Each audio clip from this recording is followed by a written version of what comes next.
இப்போ நாங்கள் வந்து திருவிக நகர் எஸ்டி கூட ஏத்தாப்பு நின்றுக்கிட்டு இருக்கோம். இந்த தண்ணி எங்கள் திருவிக நகர் உள்ளே போய்கிட்டு இருக்கு. எங்கள் ஊரே அழிஞ்சிரும் போல இருக்கு. இந்த மாதிரி வந்து இந்த எங்கள் வாழ்க்கையில் எங்கள் தூத்துக்குள்ள அந்த மாதிரி நடந்ததே கிடையாது.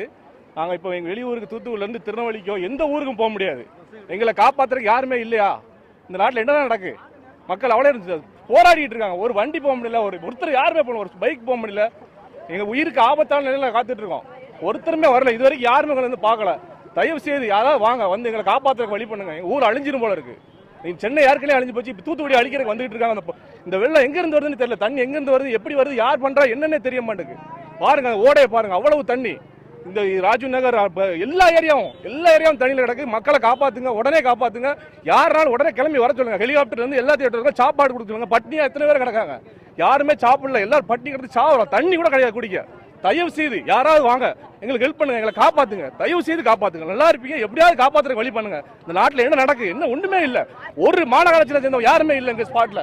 ரொம்ப கஷ்டப்பட்டு இருக்கோம். தயவு செய்து எங்களுக்கு சாப்பாடு தாங்க. பட்னியா கிடக்கும், சாப்பிடவே இல்லை. நேற்று நைட்ல இருந்து இன்னைக்கு வரைக்கும் சாப்பிடாம பட்னி கிடக்கும். தயவு செய்து காப்பாத்துங்க.